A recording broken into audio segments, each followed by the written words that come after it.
Bonjour, bienvenue dans l'épisode 23 de Dessine-moi un divan, le podcast pour penser la psychanalyse autrement.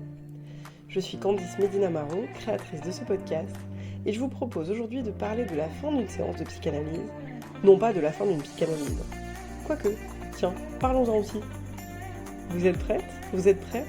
L'aventure nous attend. C'est parti ! Et oui, en psychanalyse, on ne sait jamais vraiment de quoi on parle, ni de quoi on va finalement parler quand on prononce un mot. Je dis le mot fin, et j'étais partie pour vous parler de la fin d'une séance, mais tout de suite, ça m'amène à la fin des séances, et donc à la fin de l'analyse. Mais ça ne s'arrête pas là, car le petit vélo dans ma tête continue sa route. Et voilà que je me retrouve à vouloir vous parler de la fin de l'analyse au sens de finalité, et donc du sens qu'on donne à une analyse. Bref, bienvenue dans ma tête où rien ne tient en place. Qu'il s'agisse de rejoindre l'universel via le singulier et d'entendre sa voix au milieu de celle des autres, comme en psychanalyse, ou d'être retravaillé sans cesse pour être éventuellement exposé, comme dans un podcast, la parole demande au sujet de se laisser surprendre, et donc de risquer de rencontrer l'impensé, et même l'impensable. Si vous avez écouté certains épisodes de précédents, cette idée vous est familière.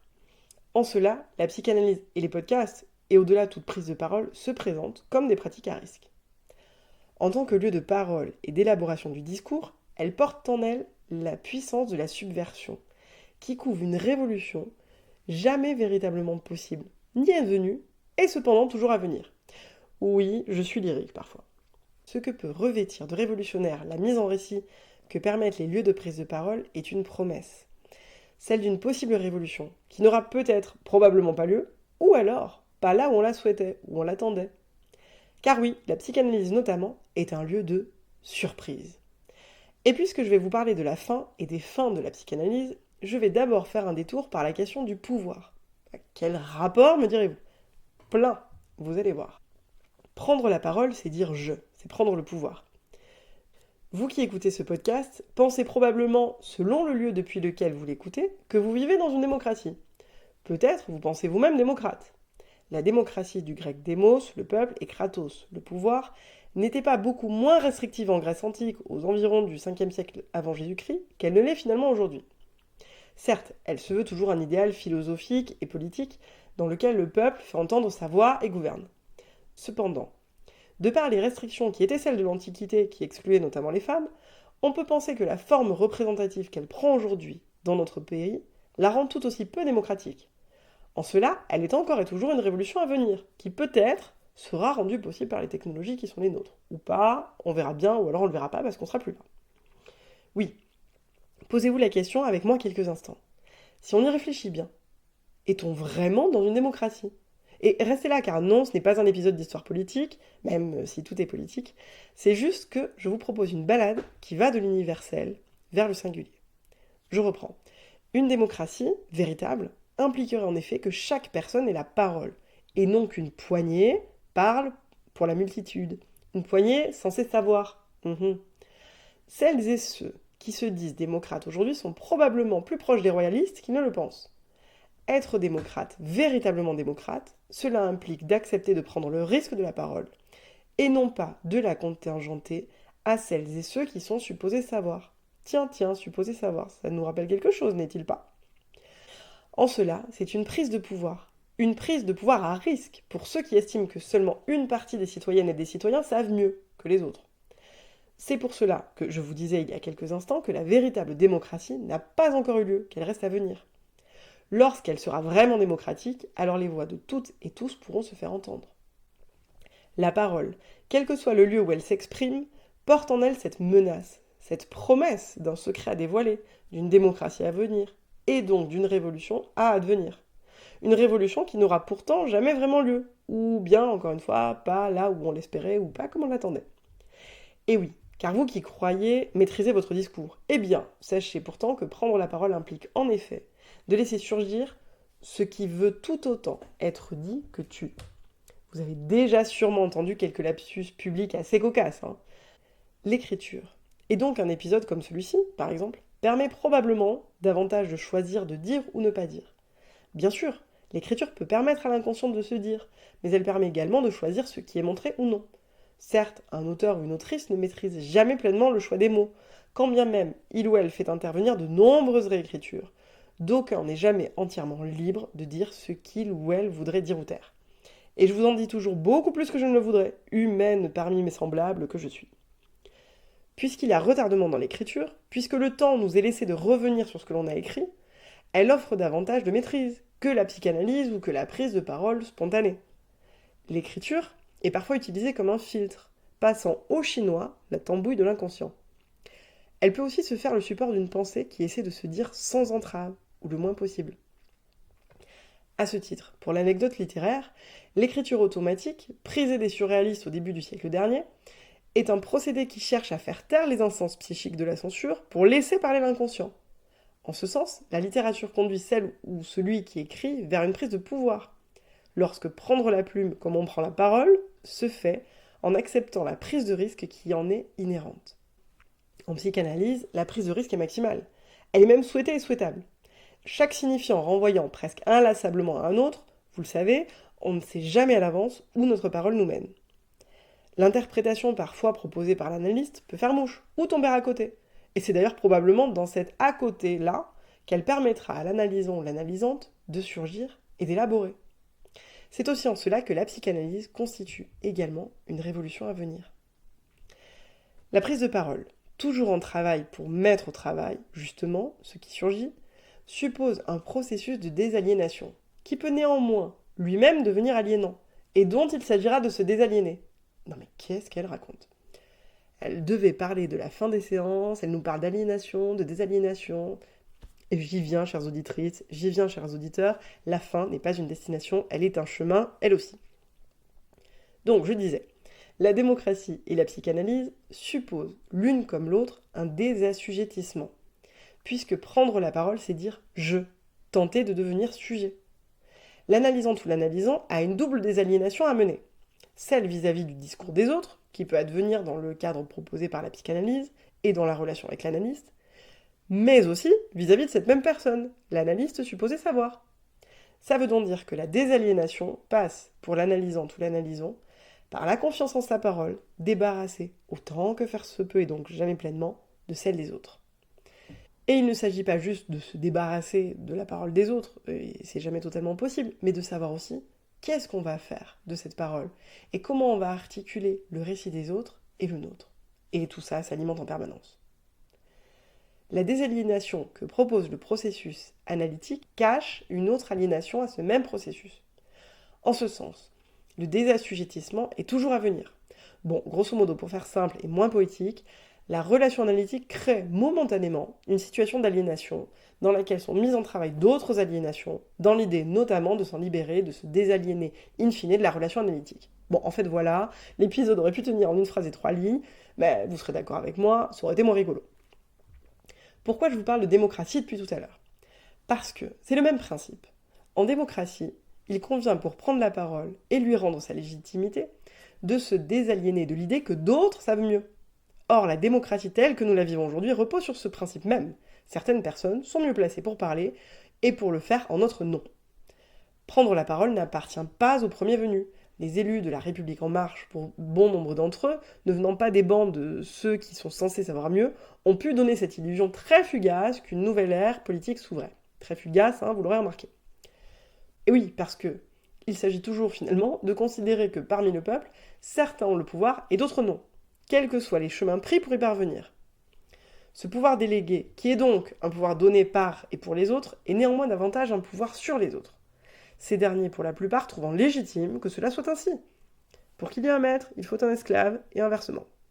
L'aliénation est tout autant subie que consentie, et même justifiée. C'est la raison pour laquelle le pari de la désaliénation en démocratie semble fou. Rendu possible par les technologies qui sont les nôtres et qui permettra à chacun de faire véritablement entendre sa voix et d'avoir bien moins recours à la représentation par d'autres, reste à savoir s'il est probable. Bon, quoi qu'il en soit, vous saurez en vous couchant ce soir que la démocratie est une révolution qui reste à venir. Telle qu'elle est aujourd'hui, la démocratie se constitue en une organisation polyphonique du discours. De plusieurs discours, il convient d'en faire émerger un. Celui qui construit la cité, celui qui réunit le plus ou divise le moins. Celui d'une majorité qui n'en est jamais une. Ce discours n'a de cesse d'être mis en travail inlassablement, imparfaitement, puisque jamais figée, la cité est toujours en construction, à l'image des femmes et des hommes qui la composent. Tout au plus fait-elle semblant, comme un livre qui s'écrit et qui n'a pourtant jamais été une page blanche, et ne s'arrête jamais vraiment à la quatrième de couverture. La démocratie produit une polyphonie de discours qui font état du chantier permanent qu'elle représente, tout comme ces villes en travaux jamais finis, toujours remodelées à l'infini, et qui conservent pourtant une unité au fil des années. On croise ici la question de l'identité comme mosaïque et processus tout à la fois permanent et dynamique. L'identité de la démocratie, comme tout le monde, continue de se construire, d'évoluer. Elle reste à advenir et ne sera jamais achevée quand bien même un autre régime politique lui succéderait et lui succédera probablement. De même, les êtres humains ne sont jamais achevés à l'heure de mourir. Nous restons inachevés, nous mourrons en plein vol, au milieu d'une phrase ou d'une respiration, sans jamais être allés jusqu'au bout, probablement parce qu'il n'y a pas de bout, seulement une fin qui n'en est pas une. Nous sommes à jamais non finis. Notre discours est pour toujours inachevé. La scansion, comme ponctuation de la séance psychanalytique, suspend et appelle une suite. Ce n'est jamais un point final. Le terme de scansion a été proposé par Lacan. L'idée est que le discours se trouve alors suspendu entre parole et silence, mais il n'est pas achevé. La scansion vient souligner la parole pour la laisser inachevée, pour l'inviter à se poursuivre, mais plus tard, un peu plus loin. Et comme j'aime à le répéter, le travail est ponctué par des séances. Il ne se fait pas qu'en séance, loin de là. Il se fait tout le temps. Et il est jalonné de séances. Ainsi, l'analysant devenu analyste ne cesse de mettre au travail sa parole. Et oui, ce n'est pas parce qu'une personne passe d'analysant ou analysante à analyste que l'analyse est réellement finie. Et elle met en travail son histoire et sa parole d'un autre lieu. L'analyse ne se finit jamais complètement. Tout au plus est-elle faite de saisons. Il faut pourtant y mettre un terme, mais sans être dupe du fait que le discours n'est jamais et ne sera jamais achevé. On n'aura jamais fait le tour de soi. Alors, si on ne met pas un terme à l'analyse, qu'est-ce qui s'arrête quand on s'arrête? Bah rien. En fait, rien ne s'arrête vraiment. On pourrait dire que la relation analytique s'arrête, puisque l'analysant ou l'analysante et l'analyste ne se verront plus. Et pourtant, vous savez bien que les relations ne s'arrêtent pas parce qu'on ne voit plus les gens. Elles changent, elles prennent une autre forme. Mais même quand ils sont morts, les relations avec les gens continuent d'exister dans notre tête. La relation analytique ne meurt que le jour où l'analysant ou l'analysante meurt et où plus personne n'est là pour penser et parler. Ok, soit. Et donc, quand est-ce qu'on arrête?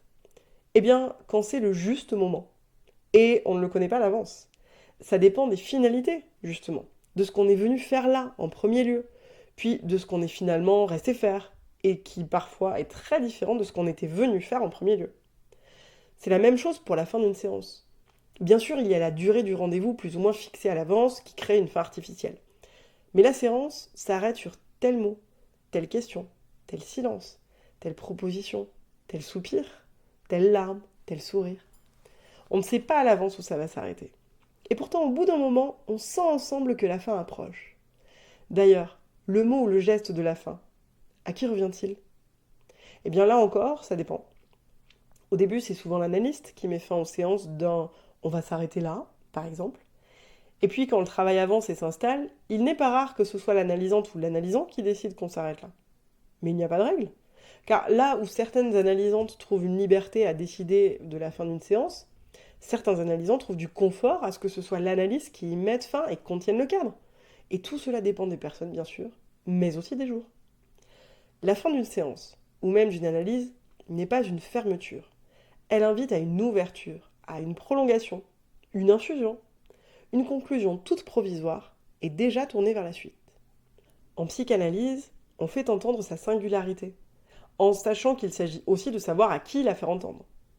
Dans l'écriture ou les podcasts, on propose une mise en récit individuelle adressée au collectif, ou pas tout à fait. En démocratie, on fait entendre sa voix, ou bien celle des autres, mais jamais vraiment, pour contribuer à une mise en récit collective d'une vision de la cité, jamais achevée et toujours à venir. Voilà comment, parmi tant d'autres possibilités, les êtres humains peuvent travailler leur histoire, tenter d'élaborer leur angoisse, notamment celle de la finitude, justement, de la mort comme abîme, un abîme dont la profondeur sans fond donne le vertige, et sur les bords de laquelle nous nous tenons sans cesse. La psychanalyse est un de ces lieux où on peut la mettre en travail, afin de ne pas en être l'objet permanent, mais d'être un sujet, autant que faire se peut et ne se peut pas. Face à cette condition, autant éphémère que superbe et intolérable, que reste-t-il aux femmes et aux hommes, aux êtres humains, si ce n'est la tentative toujours vaine et ratée, mais indispensable, de produire du récit avant que ce ne soit la fin? Et justement, quand arrive la fin, concrètement, que se passe-t-il? Chaque analysant et analysante a une manière bien à lui et à elle d'entrer en séance et d'en sortir. Chacune, chacun a une façon d'arriver, de s'installer, de régler la séance, de repartir, de vérifier qu'il ou elle n'a rien oublié, ou bien de laisser une trace parfois. Ces petits rituels, ces habitudes et leurs exceptions, dont chacune et chacun entoure et ponctue les séances, parlent et sont à écouter tout autant que les mots MOTS qui sont prononcés. La fin véritablement ultime de la psychanalyse, c'est la mort. J'aime bien ce qu'a dit Lacan au sujet de la mort, je cite: La mort est du domaine de la foi. Vous avez bien raison de croire que vous allez mourir, bien sûr, ça vous soutient. Si vous n'y croyez pas, est-ce que vous pourriez supporter la vie que vous avez? Si on n'était pas solidement appuyé sur cette certitude que ça finira, est-ce que vous pourriez supporter cette histoire? Néanmoins, ce n'est qu'un acte de foi. Le comble du comble, c'est que vous n'en êtes pas sûr. Vivre éternellement. Y arriverait-on? C'est aussi parce qu'on meurt, parce que tout meurt, que chaque seconde est précieuse et qu'il y a urgence à vivre une vie au plus près de ce qui est juste pour soi. Bien sûr, il y a un début, un milieu et une fin, et dans tout cela, il y a une problématique, c'est-à-dire une question à partir de laquelle on travaille. C'est un point de départ, tout autant qu'un fil rouge, une ossature. Toute personne arrive en analyse avec une demande. Demande d'aller mieux, demande d'aide, demande de prise en charge, demande d'écoute, etc. Et puis, au fil des séances, des semaines, des mois, va se dessiner une question. Cette question, ce n'est pas la psychanalyse, et encore moins l'analyse qui la pose. Cette question, c'est celle de la personne qui fait une psychanalyse. C'est une question centrale, fondatrice, au sens où c'est à partir d'elle que se fonde la personne, à partir d'elle qu'elle tisse des relations. C'est à partir de cette question que d'autres émergent, cherchant, d'une manière ou d'une autre, à répondre à la première. Dans le travail d'analyse, elle se dessine au fur et à mesure. Elle se formule, elle s'élabore, au sens où elle s'étoffe. Elle est mise en travail. Bien sûr, elle continue de travailler la personne qui se la pose, mais à son tour, elle la travaille. L'idée n'est pas d'y répondre de manière exhaustive et close d'ailleurs, mais justement de la mettre en travail, de la faire travailler cette question, et de s'en saisir pour continuer de trouver davantage de liberté et d'espace. Cette question, qui n'est pas propre aux personnes qui font une analyse, mais qui est présente pour tout le monde, est à la fois ce qui participe à nous faire tourner en boucle dans certaines expériences et répétitions, et ce qui nous met en marche. C'est notre moteur et notre frein à la fois, selon les moments. Chaque question pourrait être universelle, au sens où beaucoup de personnes se la posent parfois, mais cela ne signifie pas qu'elle est fondatrice pour chaque personne, c'est-à-dire qu'elle n'est pas centrale pour chacune, même si tout le monde peut se la poser à un moment ou à un autre. Et même quand elle se formule de la même manière, cela ne signifie pas qu'elle résonne de la même manière, ni qu'elle se pose de la même façon pour deux personnes. Pourquoi suis-je si différente de mes parents? Qu'est-ce qui est à moi? Qu'est-ce qui est aux autres? Comment sauver les autres? Pourquoi suis-je seule? Comment communiquer avec les autres? Qu'est-ce qui est juste, normal? Qu'est-ce qui ne l'est pas? Comment parler et dire? Ai-je le droit d'exister? Suis-je capable? Au cours du travail d'analyse, les analysants et analysantes en viennent parfois à les formuler autrement, et donc à les faire exister autrement ces questions, à les penser autrement. Et d'ailleurs, c'est quoi votre question? Je vous propose qu'on ponctue là-dessus, et d'ici la prochaine fois, je vous souhaite de belles explorations.